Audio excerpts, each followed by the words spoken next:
Hello everyone, welcome back to day 2 of our spoken English course.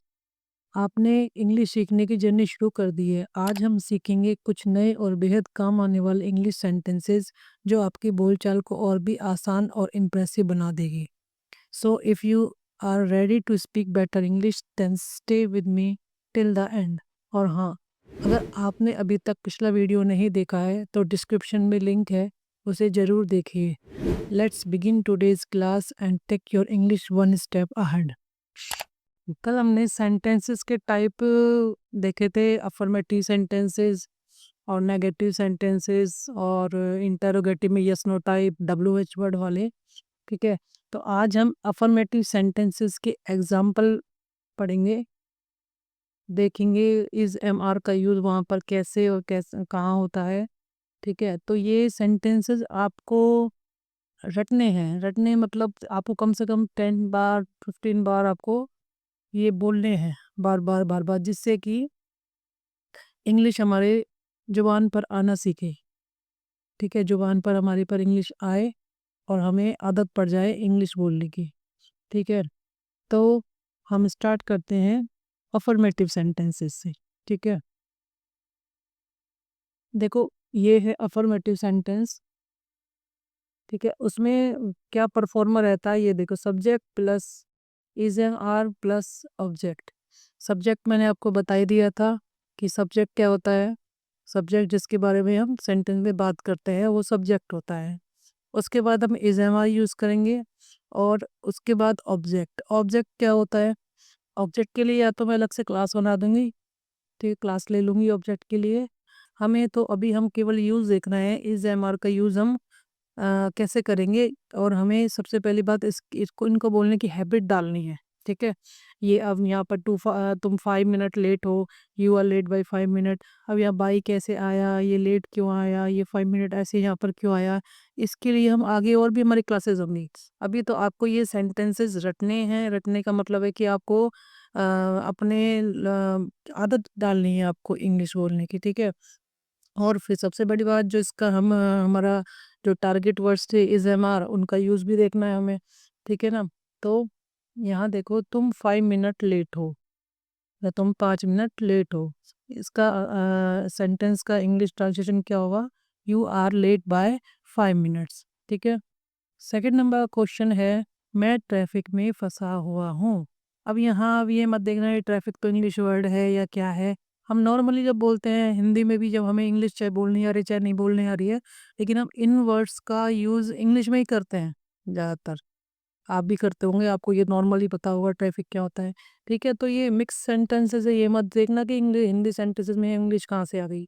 ऐसा कुछ नहीं है। जब हम नॉर्मल वर्ड डेली यूज़ में जो सेंटेंस बोलते हैं उनमें भी हम बीच बीच में छोटे छोटे वर्ड इंग्लिश के यूज़ करते हैं। ठीक है, तो मैं ट्रैफिक में फंसा हुआ हूँ, इसका आएगा I am stuck in traffic. ठीक है, नंबर 3 है, वो अपने डेस्क पर है। वो अपने डेस्क पर है का मतलब है कि वो अपने डेस्क जो होती है, आप पता ही होगा, मेज टाइप में, तो वहाँ पर है, उसके सामने बैठी हुई है, ये बैठा हुआ है। ठीक है, तो he is at his desk, वो अपनी डेस्क पर है, he is at his desk. ठीक है, यहाँ पर वो अपने डेस्क पर है, यहाँ पर क्लियर तो नहीं है कि गर्ल है या बॉय है, लेकिन हम यहाँ पर ही यूज़ कर रहे हैं। ही भी यूज़ कर सकते हैं हम, यहाँ हम शी भी यूज़ कर सकते हैं, क्योंकि यहाँ पर क्लियर नहीं हो रहा है कि वो गर्ल है या बॉय है। ठीक है, और जब हम शी यूज़ करेंगे तो शी इज़ एट हिज की जगह क्या आ जाएगा? हर आ जाएगा। ठीक है, वो सब चीज़ें मैंने बताया कि हिज कहाँ से आया, हर कहाँ से आई, हम आगे क्लास में डिस्कस करेंगे। अभी ये आपको बस रिपीट करने हैं। ठीक है, नंबर 4 है, यह मेरा है। यह मेरा है, दिस इज माइन। ठीक है, दिस इज माइन, दिस के साथ बताया था इज आएगा। ठीक है, आपके ऊपर है, it is up to you, it के साथ भी क्या आएगा? इज आएगा, it is up to you. यह गाड़ी उसकी है। ठीक है, तो यह के लिए मैंने बताया था, यह गाड़ी का मतलब है कि कोई चीज़ पास में ही है, उसको हम किसी का, कोई गाड़ी खड़ी हुई है उसकी तरफ हम इशारा करके कह रहे हैं कि यह गाड़ी उसकी है, तो हम क्या बोलेंगे? This car is his. This बताया था सिंगुलर के लिए यूज होता है, तो दिस कार इज हिज।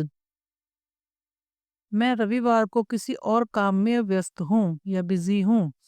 ठीक है, I am already pre occupied on Sunday. ठीक है, यानी मैं रविवार को किसी और काम में व्यस्त हूँ। I am already pre occupied on Sunday. Number 8 है ट्रायल रूम में कोई है। ट्रायल रूम में कोई है, ट्रायल रूम पता है आपको, जहाँ पर चेंजिंग रूम वगैरह होते हैं शॉप वगैरह पर या मॉल वगैरह में, उसको ट्रायल रूम कहते हैं। ठीक है, ट्रायल रूम इज ऑक्यूपाइड।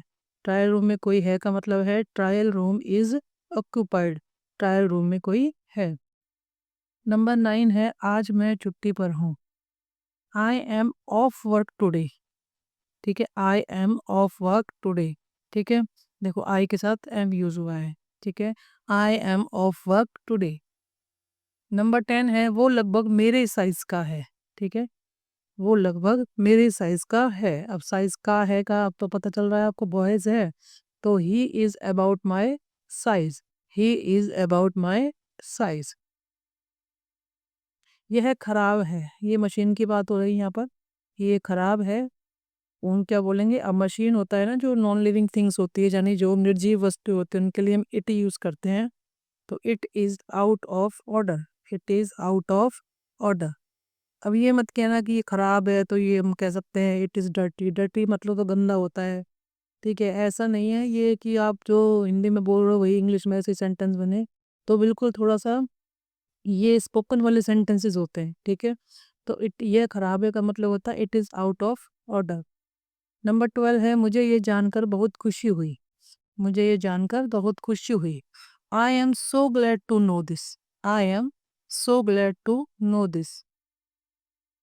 ठीक है, नेक्स्ट चलते हैं। मैं दुविधा में हूँ, मैं दुविधा में हूँ। I am in A dilemma, I am in A dilemma. ठीक है, वो लगभग मेरी उम्र का है, वो लगभग मेरी उम्र का है। He is about my age. ये देखो, वो लगभग मेरी उम्र का है, he is about my age. ठीक है, 15 नंबर का है मेरे पास एक पैसा भी नहीं है, मेरे पास एक पैसा भी नहीं है। तो इसको हम जब इंग्लिश स्पोकन में बोलेंगे तो हम बोलेंगे I am broke, I am broke. Broke का मतलब ये नहीं है कि ब्रोक का मतलब ऐसे तोड़ना होता है कि मैं टूट गया, ऐसा नहीं है। जब किसी के पास कोई कम मनी होती है या मनी नहीं होती है उस टाइम पे, तो वो क्या कहता है कि आई एम ब्रोक, कि मेरे पास एक पैसा भी नहीं है। ये इंग्लिश कन्वर्सेशन के सेंटेंसेस होते हैं। Means that someone has little or no money at the moment, यानी उस पल, उस जो मोमेंट पे जब वो बात कर रहा है तो इसका मतलब है किसी के पास जब कुछ पैसा या तो नहीं है या जो है तो थोड़ा बहुत है नाम मात्र का, तो वो क्या कहेगा, आई एम ब्रोक। मैं काम में डूबा हुआ हूँ, मैं काम में डूबा हुआ हूँ। I am up to my neck, neck in work, I am up to my neck in work, कि मैं काम में डूबा हुआ हूँ। बहुत झगड़ालू है। She is so argumentative. She, देखो वो बहुत झगड़ालू है, तो शी यहाँ पर वो बहुत झगड़ालू, क्लियर तो हो नहीं रहा कोई बॉय है या गर्ल है, तो हम यहाँ ही भी यूज कर सकते हैं, शी भी यूज कर सकते हैं। ठीक है, तो शी इज सो आर्गुमेंटेटिव। वो बहुत खड़ूस है, वो बहुत खड़ूस है। He is grumpy, he is grumpy. वो बहुत जिद्दी है, वो बहुत जिद्दी है, तो she is quite stubborn, she is quite stubborn. Stubborn होता है ये, ठीक है, आर इसमें साइलेंट होता है, स्टबन बोलते हैं इसको। उसका दिमाग खराब हो गया है। She is out of her mind. अब यहाँ पर उसका दिमाग खराब हो गया है, बॉयज गर्ल क्लियर नहीं है, तो हम ही शी यूज दोनों कर सकते हैं, ही भी यूज कर सकते हैं और हम शी भी यूज कर सकते हैं। ठीक है, she is out of her mind. इस टेबल की क्वालिटी घटिया है। ठीक है, दिस टेबल इज सब standard quality, this table is सब स्टैंडर्ड क्वालिटी। वो किसी काम का नहीं है। He is good for nothing, he is good for nothing. यह मेरी उम्मीद से कम है। 23 पढ़ रहे हैं हम। यह मेरी उम्मीद से कम है। It is blow my expectation, it is blow my expectation. अब ये मेरी उम्मीद से कम है, ये है होगा यहाँ पे, ठीक है, ये है। ये है, ठीक है। तो ये है हम it is below my expectation. मैं जल्दी में हूँ, मैं जल्दी में हूँ, तो उसके लिए हम बोलेंगे आई am in a Hari, I am in a Hari. 25 number है, मैं तुम्हारे बहानों से थक चुका हूँ, मैं तुम्हारे बहानों से थक चुका हूँ। तो क्या आएगा, I am sick and tired of your excuses, I am sick and tired of your excuses, ठीक है। ये हमारे हो गए हैं अफर्मेटिव सेंटेंसेस। अब हम आगे पढ़ेंगे नेगेटिव सेंटेंस। नेगेटिव सेंटेंस मैंने बताया था जहाँ पर नहीं का यूज़ होता है, नॉट का यूज़ होता है, ठीक है। तो यहाँ पर भी जो इसका स्ट्रक्चर रहेगा, सब्जेक्ट होगा is not, am not, are not, ठीक है। उसके बाद हम क्या यूज़ करेंगे, ऑब्जेक्ट यूज़ करेंगे, ठीक है। तो नंबर 1 है इसमें, अभी मेरा दिमाग सही नहीं है, अभी मेरा दिमाग सही नहीं है। तो क्या बोलेंगे इसके लिए, I am not in the right frame of my mind, I am not in the right frame of my mind. हमारी बोलचाल नहीं है, हमारी बोलचाल नहीं है, we are not on speaking terms, we are not on speaking terms. ये इतना मुश्किल भी नहीं है, it is not that difficult, it is not at that difficult, ठीक है। तो यहाँ पर तो हमें ध्यान, पहले में मैंने बोला है वी आर नॉट, वी के साथ आर, आई के साथ एम, इट के साथ इज़, आपको इस पे ज़्यादा ध्यान देना है और ये सेंटेंसेस आपको बार बार रिपीट करने हैं। नंबर 4 है, मैं जल्दी में नहीं हूँ, I am in no hurry, I am in no hurry. वो आसपास नहीं है, she is not around here, she is not around here. वो सोमवार को फ्री नहीं है, वो सोमवार को फ्री नहीं है, he is not available on Monday, he is not available on Monday. 7 number, मैं कुकिंग में अच्छी नहीं हूँ, I am not good at cooking, मैं कुकिंग में अच्छी नहीं हूँ, कुकिंग तो पता है आपको, खाना वाना पकाना। आई am not good at cooking. मुझे उससे डर नहीं लगता, आई am not afraid of him, I am not afraid of him.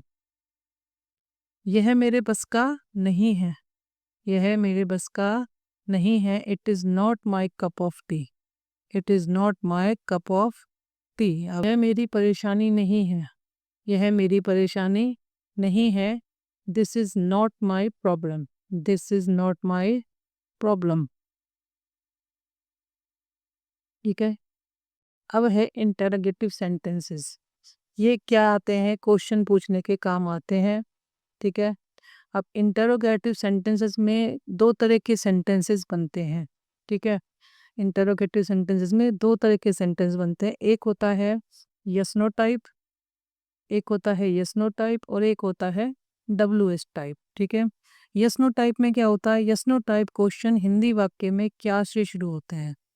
Yes no type में क्वेश्चन हिंदी वाक्य, अगर हम हिंदी सेंटेंस बोल रहे हैं यस नो टाइप में, तो उसके जो सेंटेंस होंगे वो क्या से स्टार्ट होंगे, ठीक है। और इंग्लिश में अगर हम उनको कन्वर्ट करेंगे, ट्रांसलेट करेंगे, तो वो हेल्पिंग वर्ब से स्टार्ट होंगे। इनका आंसर हम हाँ या ना में देते हैं। जैसे कि अब जैसे इंग्लिश, हिंदी में क्या से शुरू होंगे का क्या मतलब है, क्या तुम रोजाना खेलने जाते हो, ठीक है। हिंदी में हमने कहाँ से स्टार्ट किया, क्या से, सॉरी, इंग्लिश में, हिंदी में हमने क्या से स्टार्ट किया, तो हम इसका आंसर क्या दे सकते हैं, हाँ या ना में दे सकते हैं। तो ये यस नो टाइप वाले क्वेश्चन होते हैं। और अगर हम इनका इंग्लिश में ट्रांसलेट करेंगे, तो इंग्लिश में जो हमने हेल्पिंग वर्ब जो पढ़ी है, कौन कौन सी, इज़ पढ़ी है, एम पढ़ी है और आर पढ़ी है, ठीक है। इज़, एम और आर हमने जो हेल्पिंग वर्ब पढ़ी है, जब हम इनको इंग्लिश में ट्रांसलेट करेंगे तो ये इज़, एम और आर से स्टार्ट होंगे, ठीक है। इनका आंसर हम यस या नो में दे सकते हैं, इसलिए हमको यस नो टाइप क्वेश्चन कहते हैं। ध्यान आपको क्या रखना है, हिंदी में अगर क्या से सेंटेंस स्टार्ट हो रहे हैं, जब उनको ट्रांसलेट करते टाइम, इनकी जो इंग्लिश में जब हम उसको ट्रांसलेट करेंगे, तो उनकी हेल्पिंग वर्ब हमें कहाँ लगानी है, सबसे पहले लगानी है, ठीक है। देखो इंटरोगेटिव सेंटेंस में कैसे बनाएंगे, हम इज एम आर को पहले लेंगे, यस नो टाइप की बात हो रही है ये भी, ठीक है, यस नो टाइप क्वेश्चंस की। इज एम आर पहले लेंगे, फिर सब्जेक्ट लेंगे, उसके बाद जो भी है पार्ट आगे का ऑब्जेक्ट लेंगे, ठीक है। और जब हम इसी में नेगेटिव वाले बनाएंगे तो इज नॉट, एम नॉट या आर नॉट, जो भी पहले होगा आएगा उसको लगाएंगे और सब्जेक्ट लगाएंगे और ऑब्जेक्ट लगाएंगे। यहाँ पर जो इज एम आर है वो इसी सब्जेक्ट के हिसाब से लगेंगे, जैसे हमने उसमें लगाए थे ना ही के साथ ही, तो यहाँ सब्जेक्ट बाद में आएगा, इसी सब्जेक्ट के हिसाब से इज एम आर आएंगे और इसी सब्जेक्ट के हिसाब से ये सब आएगा, ठीक है। एग्जाम्पल स्टार्ट करते हैं। क्या आप अपने परिवार के क्लोज हो? अब देखो इसमें हिंदी सेंटेंस कहाँ से स्टार्ट हुआ, क्या से स्टार्ट हुआ। जहाँ भी आपको क्या से स्टार्ट हुआ वो आप सोच रहे हैं ना यस नो टाइप है, तो हमें उसमें हेल्पिंग वर्ब कहाँ लगानी है, सबसे आगे लगानी है, ठीक है। तो क्या आप अपने परिवार के क्लोज हो, आप यस नो टाइप में यस नो में जवाब दे सकते हो इसका, हाँ है या नहीं है, एक ही आंसर होगा। तो इसका क्या होगा, ट्रांसलेशन करेंगे, इसको ट्रांसलेट करेंगे, are you close to your family, are you close to your family. क्या तुम्हारा काम हो गया है, क्या तुम्हारा काम हो गया है, तो are you done with your work, are you done with your work,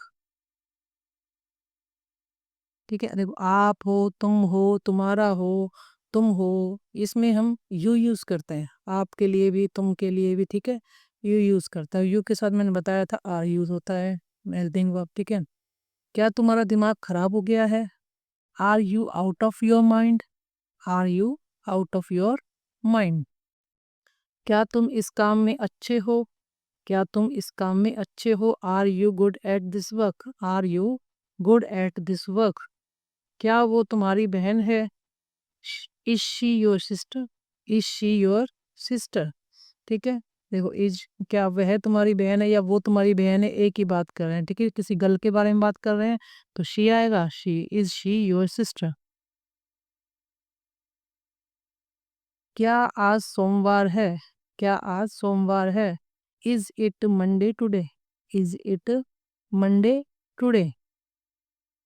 तो यहाँ पर जब कहाँ पे, जो यहीं पर कोई सब्जेक्ट नहीं होता, ठीक है, यहाँ सब्जेक्ट नहीं है कोई, तो हम इट लगा देते हैं, दिस दैट दिस दोज लगा देते हैं वो सिंगुलर प्लूरल के हिसाब से, ठीक है। अब यहाँ पर क्या आज सोमवार है, दिस दैट दिस दोज तो यूज नहीं हो सकते, दिस दैट दिस दोज का मैंने बताया था कोई चीज़ पास रखी हो दूर रखी हो उसके लिए यूज करते हैं, ठीक है। तो जैसे अब सोमवार है, सोमवार कोई चीज़ तो है नहीं, ठीक है, इसके लिए हम इट यूज़ करते हैं, ठीक है। अब यहाँ पर कोई दे तो नहीं रखा इसका हिंदी मीन्स, लेकिन जहाँ पर किसी सब्जेक्ट के बारे में ना बताया गया हो वहाँ पर हम इट यूज़ कर सकते हैं, this that this those use कर सकते हैं, ठीक है। तो इज इट मंडे टुडे। क्या तुम आज फ्री हो, आर यू फ्री टुडे, ठीक है, आर यू फ्री टुडे। क्या ये डिस्काउंट पर है, is it on discount, is it on discount. क्या मैं बहुत लेट हूँ, am I too late, am I too late. क्या तुम जल्दी में हो, are you in a hurry, are you in a hurry. यहाँ क्या यहाँ कोई बैठा है, इज दिस सीट टेकन, यानी इज दिस सीट टेकन। क्या यहाँ कोई बैठा है। सीट वगैरह पर जब हम जाते हैं कहीं पर तो सीट खाली हो तो हम दूसरे से पूछते हैं कि यहाँ पर कोई बैठा है क्या, तो हम इंग्लिश में अगर बोले तो क्या बोलेंगे, इज दिस सीट टेकन। क्या ये आपका है, is it yours, is it yours. क्या वो अंदर नहीं है, इज नॉट शी इनसाइड। दिन बताया था मैंने अंदर। अब देखो यहाँ पर क्वेश्चन भी हो रहा है और नेगेटिव भी हो रहा है, तो इज नॉट आएगा और शी इनसाइड, क्या वो अंदर नहीं है, इज नॉट शी इनसाइड। 14 है, क्या तुम ठीक हो, क्या तुम ठीक हो, are you all right, are you all right, ठीक है। ये हो गए हमारे यस नो टाइप वाले क्वेश्चंस, ठीक है। अब आते हैं डब्ल्यू एच वाले। W H word, W H questions क्या होते हैं, जब हम किसी से कोई क्वेश्चन पूछते हैं जिसका आंसर हाँ या ना में हम नहीं दे सकते, ठीक है, कोई दूसरी जानकारी लेने के लिए जब हम कोई क्वेश्चन पूछते हैं तो हम डब्ल्यू एच वर्ड यूज़ करते हैं, ठीक है। डब्ल्यू एच वर्ड को हम क्वेश्चन वर्ड भी कहते हैं। और फिर अगर जब इनको हम यूज़ करते हैं तो ये इंग्लिश के इंग्लिश सेंटेंस में शुरुआत में आते हैं, कहाँ आते हैं, शुरुआत में आते हैं, ठीक है। तो डब्ल्यू एच वर्ड आपको पता ही होगा कौन से होते हैं, फिर पहले WH वर्ड यूज कहाँ होते हैं ये ध्यान रखें, जब हम क्वेश्चन पूछते हैं, लेकिन क्वेश्चन भी कौन सा पूछते हैं जिसका आंसर हम यस नो में नहीं दे सकते हैं, ठीक है। जैसे कि हम कोई और उनकी दूसरी जानकारी के लिए हम कोई क्वेश्चन पूछते हैं, ठीक है, उसके लिए हम WH वर्ड यूज करते हैं। WH वर्ड होते हैं what, where, which, why, how, who भी होता है और भी बहुत होते हैं, ठीक है। होम होता है, हुज होता है, आगे हम सब डिटेल में पढ़ेंगे। की होता है WH वर्ड, ठीक है। अब हमको क्या ध्यान रखना है कि ध्यान रखना है इन सेंटेंस में हिंदी में क्वेश्चन पूछते समय क्वेश्चन वर्ड बीच में आते हैं। जब हम हिंदी में सेंटेंस लिखते हैं क्वेश्चंस का, तो उनमें जो क्वेश्चन वर्ड होता है वो कहाँ आता है, बीच में आता है। लेकिन जब इंग्लिश में हम ट्रांसलेट करते हैं तो उस क्वेश्चन को क्वेश्चन वर्ड से शुरू करते हैं। जैसे कि मैंने वो बोला कि तुम्हारा नाम क्या है, तो यहाँ पर जो क्या वर्ड है वो क्वेश्चन वर्ड है, तो वो कहाँ आया है, हिंदी में अगर हम जब पूछ रहे हैं तो क्वेश्चन सेंटेंस के बीच में आ रहा है। लेकिन जब हम इसका ट्रांसलेट करेंगे क्या, व्हाट इज़ योर नेम, तो व्हाट इज़ योर नेम में जो WH वर्ड बट व्हाट है वो कहाँ आया, स्टार्टिंग में आया है, ठीक है। ध्यान रखना है इसका। ये नहीं है कि हमने पूछा व्हाट इज़ योर, तुम्हारा नाम क्या है, तो हम उसी के हिसाब से बनाए कि योर नेम व्हाट इज़, ऐसे नहीं होगा। What is your name, WH word कहाँ आएगा, स्टार्टिंग में आएगा, ठीक है। इसके ठीक है, अब आपको क्या करना है, ये सेंटेंसेस को आपको 10 टाइम्स कम से कम रिपीट करने हैं, ठीक है। उसी के हिसाब से आपको फिर इसकी हैबिट होगी और फिर आगे हम जब सीखेंगे तो आपको दिक्कत नहीं आएगी, ठीक है ना। तो आपको इसको इनको बोलने की प्रैक्टिस करनी है। अब वीडियो को लाइक करो, सब्सक्राइब करो, ठीक है, जिससे कि हम अगली वीडियो जल्दी ही लेकर आएँ। धन्यवाद।